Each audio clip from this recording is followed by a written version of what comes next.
once a woman, which most women do, get deep into their estrogen pathway, they've now converted, and they finish that step one sex hormone pathway. What do I actually make? That's what we just kind of covered. The next phase of that is what metabolite do I convert it into? And this is phase 2 of 3. There's 3 things we got to talk about. So some women go down the 2-hydroxy pathway, which is great. Clean, healthy stuff, which is what you want to make. CYP1A1 and CYP1A2, those are the genes that convert the estrogen into this pathway. And when I say that, it means that before you have your monthly menstrual cycle, you're converting into this metabolite, and that's actually what you're getting rid of. There's also the 4 and 16-hydroxy pathway, which are toxic.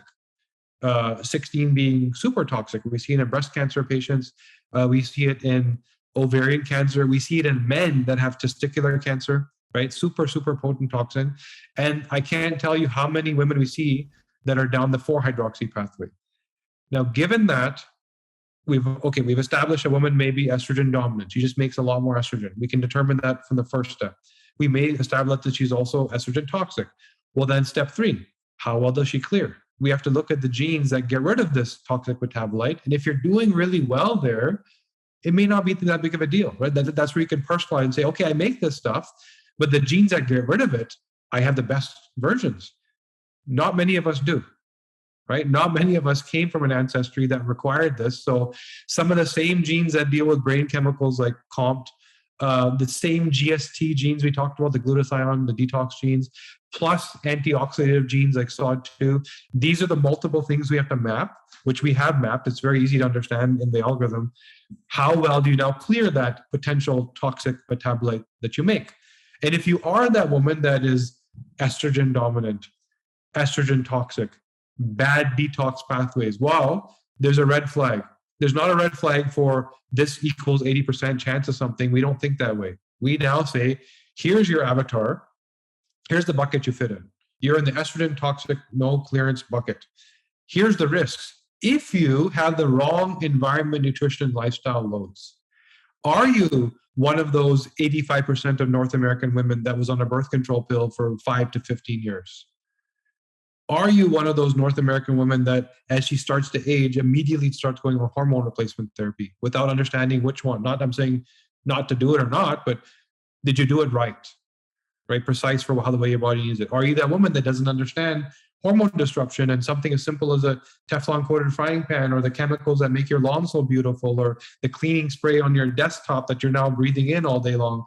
Are you that woman that's exposed to that stuff? So profile, here's my genes.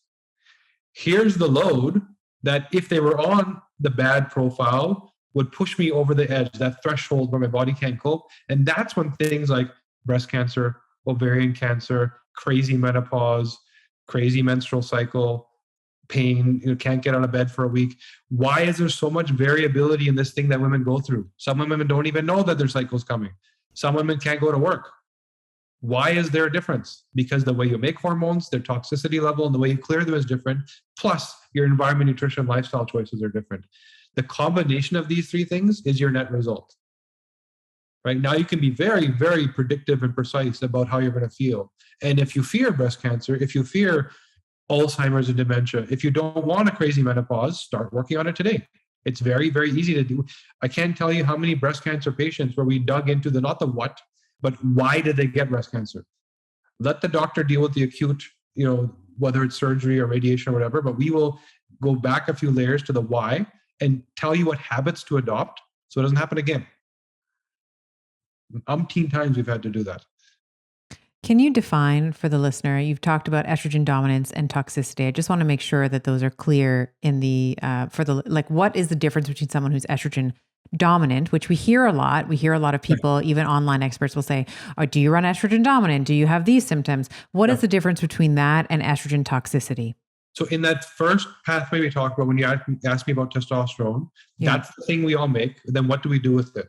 Some women, heavy convert it into estrogen. They don't clear the androgen. They don't turn it into DHT. So this is the aromatization that you're talking about. Yes. Aromatization, convert it into an estrogen. Big bucket full of estrogen. And there's a gene that tells us how well you do that. And if you have the fast version, this is where you land in. But also we look at the other pieces of the map. So CYP1A1, if you have the fast version, you're converting into estrogen. So you're now estrogen dominant. That's understood sometimes functionally by certain doctors as bad news. But they're not considering that it's bad news for the woman who's also estrogen toxic, right? If your estrogen isn't a bad thing. It makes your hair beautiful, makes your skin beautiful. It gives you, it's good for your muscle. It's good for a lot of things, right? But if it's produced into a toxic metabolite, or if you had the wrong hormone disruption exaggerating that estrogen dominance, that's when it's a problem. Right? Okay. Even men need estrogen. Men have the exact same genetic pathway that I just described. It's identical. There's no difference. The difference is we do it daily and women do it monthly, and we just happen to lean more towards testosterone. But it's the same pathway. There's no difference.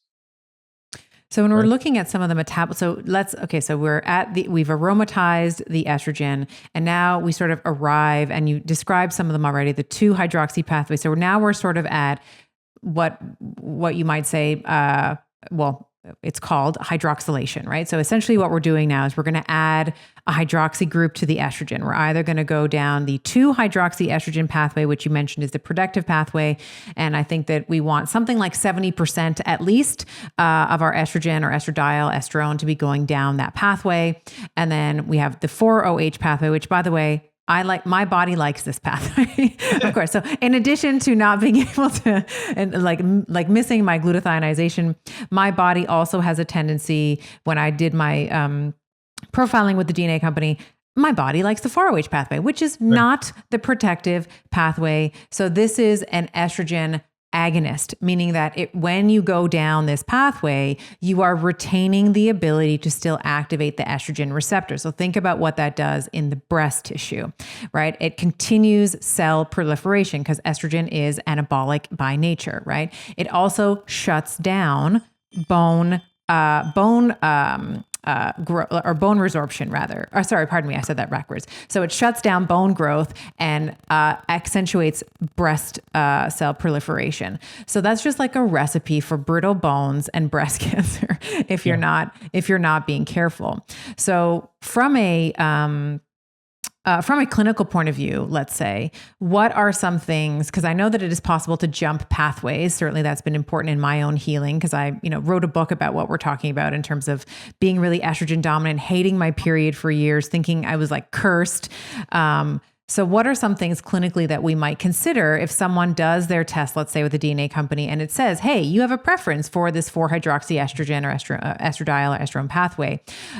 What are some of the things that we might do to be able to say, hey, we don't want to go down this proliferative pathway.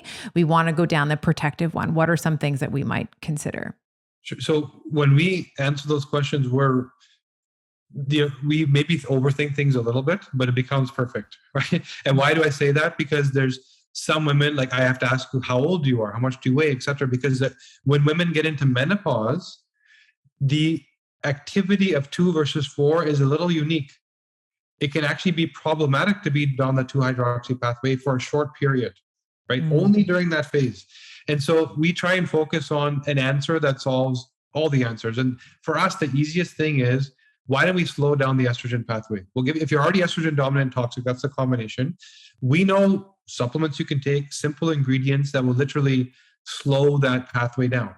And we actually make a product. The one unique thing we did was in the middle of our office, we opened a compounding pharmacy. I think you came and saw it actually. I did, yeah. So we literally built a pharmacy in the middle of our office so that we could sit there and compound ingredients, like supplement ingredients, and measure the effect on gene pathways, right? And how the expression changes. And we did this for a number of years with hundreds and hundreds of people. And we came up with these cocktails, and we make something called estrogen E, like estrogen dominant, right? Female E, I should call it, which helps slow down that CYP19A1 pathway. And we also did the same thing on the androgen side. Here's the ingredients that are blocking that conversion. So as opposed to dealing with the disease or the problem, let's go right at the genetic expression level.